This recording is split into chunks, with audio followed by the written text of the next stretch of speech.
mantenernos firmes en ciertas reglas que ponemos en nuestro grupo. Bueno, entonces tiene que ver cómo va a implementar eso de acuerdo a su personalidad, sin violentarse, porque si va a vivir en una violencia constante y seguramente se va a sentir muy mal y va a dejar de ser firme. Entonces, implementando de acuerdo al modo de su carácter y al modo de ese grupo que lo tiene que estudiar, hay que ver cómo se va a mantener firme. ¿Qué es lo que está abajo de esa firmeza? Digamos, lo que no se ve de esa firmeza es el pensamiento de la persona que lo genera. De decir, bueno, yo me voy de este lugar donde tuve una reunión, o me voy de este grupo que tuve en mi cargo. ¿En qué cosas yo veo que me estoy desviando de aquello que dije que me iba a mantener firme? Bueno, en lo que veo que me estoy desviando, al día siguiente vuelvo al punto de partida o en el punto en que me parece que me equivoqué. ¿Qué tengo que tener en cuenta? Mi modo de pensar. Porque el modo de pensar lo sostiene la persona, no el directivo. O en una casa, el modo de pensar lo puede mantener, sigamos, siguiendo la idea que yo tengo de educar, ¿no? La madre y el padre, pero puede ser que uno de los dos no lo quiera mantener. ¿Qué harían en ese caso?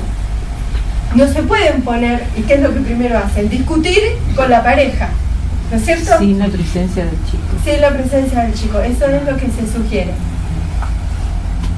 Pero yo digo, hay que hablar, no discutir, sobre el fin que se tiene con respecto a ese objetivo. Y estar claro si la otra persona me va a hacer compañía o no en eso que yo quiero mantener. Si el otro no me quiere hacer compañía, bueno, me determino a seguir sola en ese objetivo. O solo el que sombre en ese objetivo. Porque los objetivos para educar también son individuales. Porque si no estaríamos viviendo en un...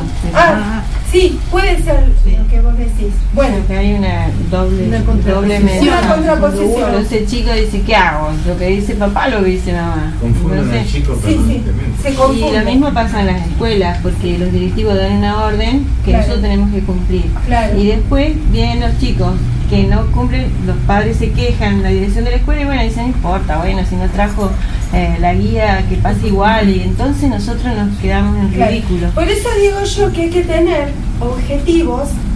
Cuando decimos que tenemos que hacer un monitoreo del grupo, ¿no? Hay que tener objetivos con respecto a ese grupo que tengo. Sí, por supuesto, ¿no? Todos los grupos son diferentes. Todos son diferentes. Y después ver en qué medida yo puedo mantener ese objetivo. Ahora, aparte de los directivos, porque yo no voy a hacer nada que esté en contra, no sé, de la moral o de las reglas de un establecimiento. La mayoría no lo hace. La mayoría es que tiene dificultades para sostener los pequeños objetivos, ¿no es cierto? Y eso depende del pensamiento firme del que está en el frente. Eso depende. Y cuando es una relación de pareja, lo que se puede, o lo que se debe hacer muchas veces es conversar sobre por qué vos te debilitas con respecto a un objetivo que ponemos, porque la realidad es que las personas se debilitan y muchas veces en la familia lo que juega es la vanidad, que tantas veces lo hemos hablado con referente a diferentes tipos de conducta y también con respecto a la personalidad, ¿no? Porque lo que quiere mantener a veces el padre o la madre es ser yo la madre buena o ser yo el padre bueno, por lo tanto soy permisivo. No hay un acuerdo. Entonces no hay un acuerdo, pero además de no haber un acuerdo, está en juego eso de la vanidad, que a la mayoría de las personas les es irrelevante. No es una cosa relevante que alguien quiera pasar por bueno sin serlo.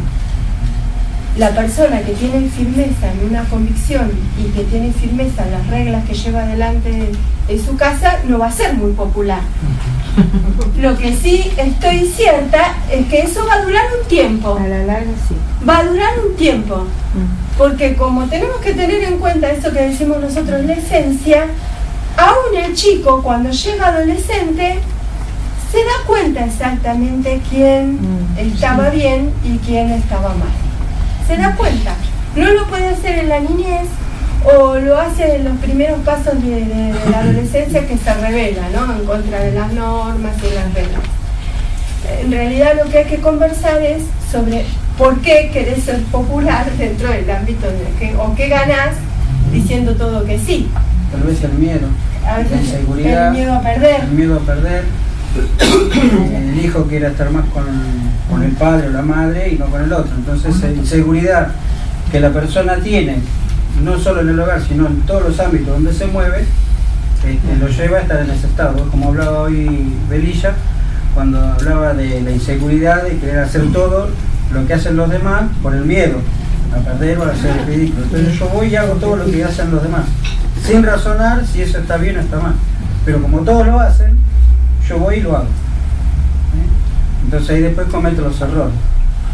Y no es que lo hice sin saber, sino que el miedo y la inseguridad me llevó, por mis tendencias, a cometer los errores que cometo. Pero siempre es por lo que yo soy. Además porque el sí no requiere explicación.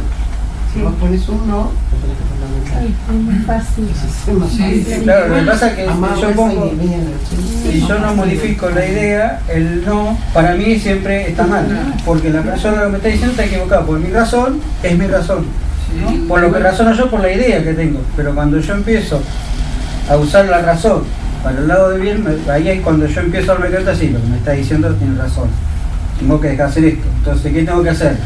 Enfrentarme a mi propia inseguridad. Entonces, cuando tengo que decir al chico, eso no se hace, no se hace. A pesar del miedo que yo pueda tener, pero razoné que lo que me dijeron está bien. Y ese es un trabajo que hay que hacer interiormente, y es individual. Pero si eso no lo pongo en práctica y no me enfrento a ese miedo, siempre voy a estar inseguro. Entonces, por más que la razón que el otro me dé, interiormente yo estoy inseguro, tengo miedo y no lo acepto. Igual hay la educación es una cosa, que es generar buenos hábitos. La instrucción es todo lo demás. La escuela puede instruir y puede no educar. Lo mismo que la familia. Lo que pasa es que las tablas de valores que ellos manejan socialmente no tienen nada que ver con las tablas de valores que teníamos nosotros. Igualmente, a nosotros sí. la persona más valiosa era la más educada antes. Ahora es el que tiene el mejor auto o la mejor zapatilla. ¿Y cómo podemos cambiar eso? Bueno, es lamentable. No participando, porque si usted hace un análisis de usted mismo, usted participa de eso. Todos nosotros participamos de eso. Yo hago mucho hincapié en eso. Lo que no hay que hablar de eso. Ese es el tema. No hay que hablar de eso. Hay que hablar como a Sócrates. A Sócrates siempre lo fustigan porque dice, vos siempre hablas de lo mismo.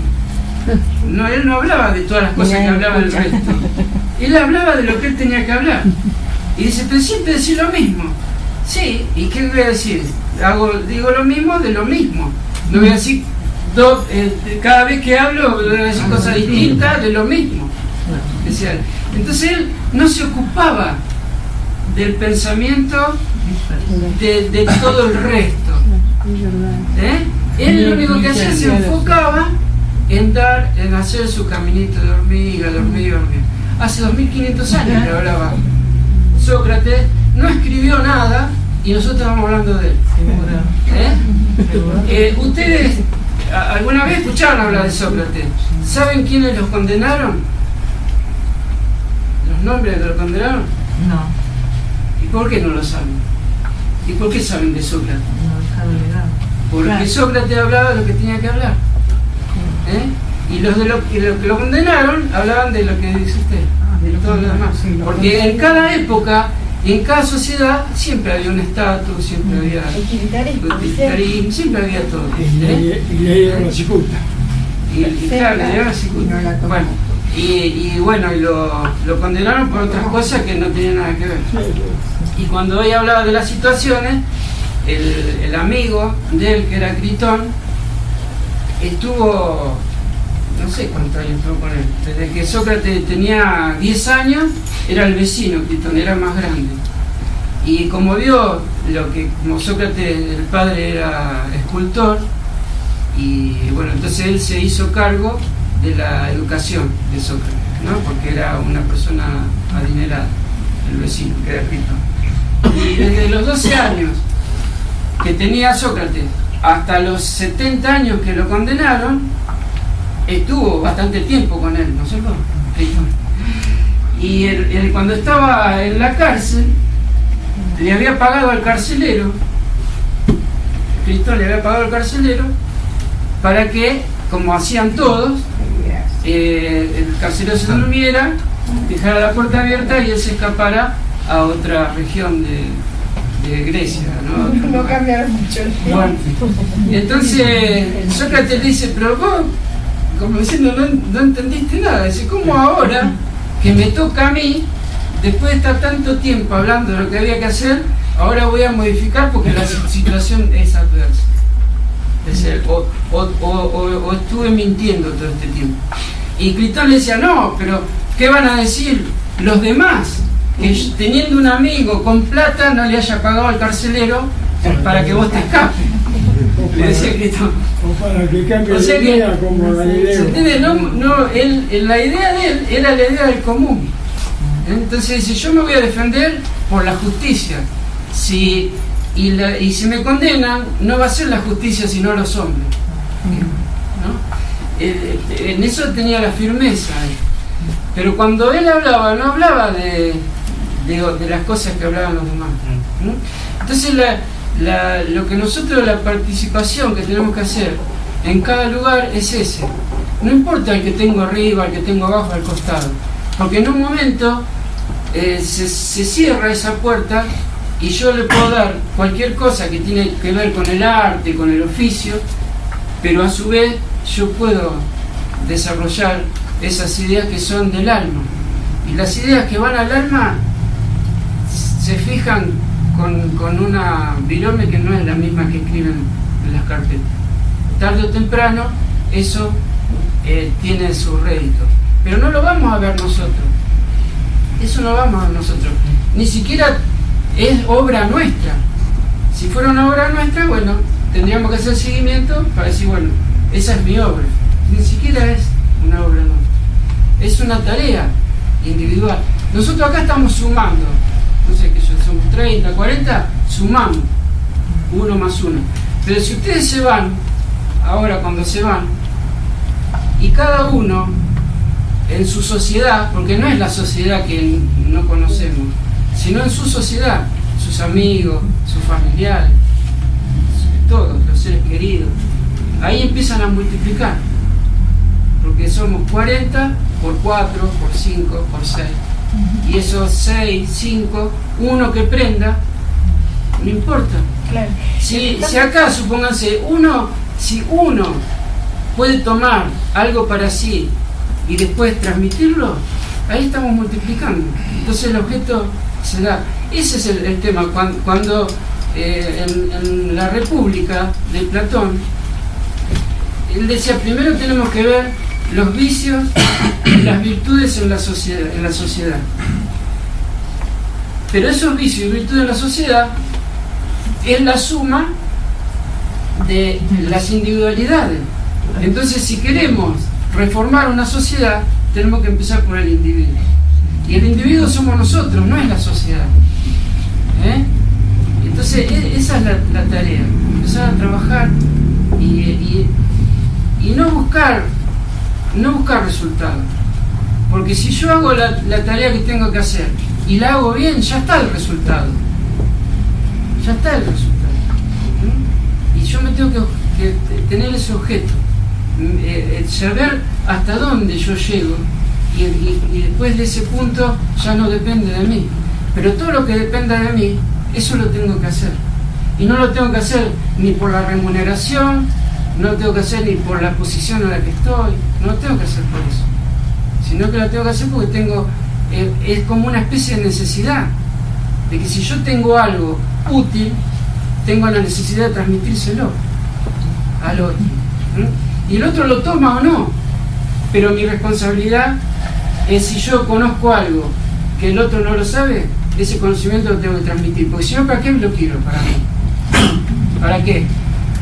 Para estar por encima del otro, para pisotearlo, para decirle, mirá, vos no sabés, yo sé, más vale no lo tengo el conocimiento, porque eso me hunde más en lo que yo soy.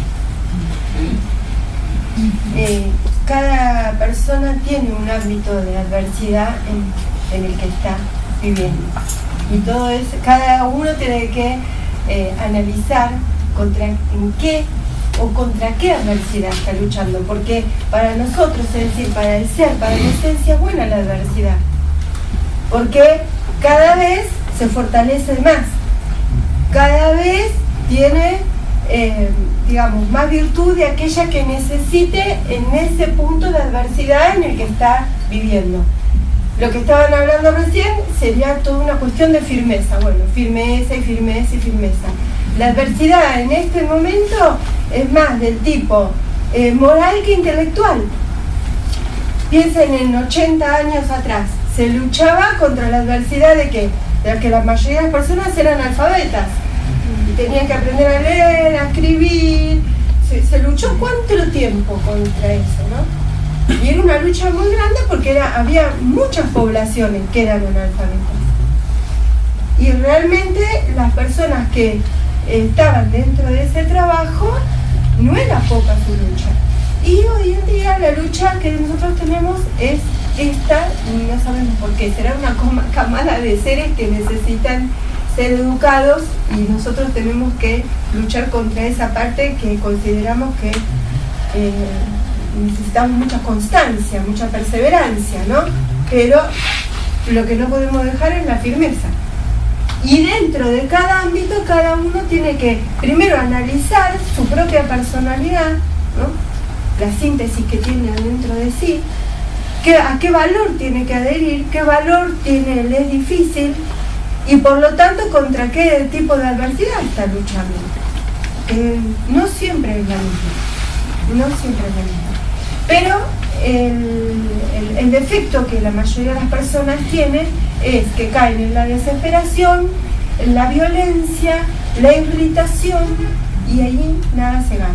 Ya sea en una casa, ya sea en una escuela o en el ámbito que ustedes quieran, donde se enfurecieron, se irritaron, perdieron. ¿Por qué? Porque pierden el timón de la razón. Y afecta, por supuesto, a lo psicosomático, y a la vez afecta al otro, porque cuando una persona está todos los días violenta y iracunda, el que lo está escuchando no lo escucha más.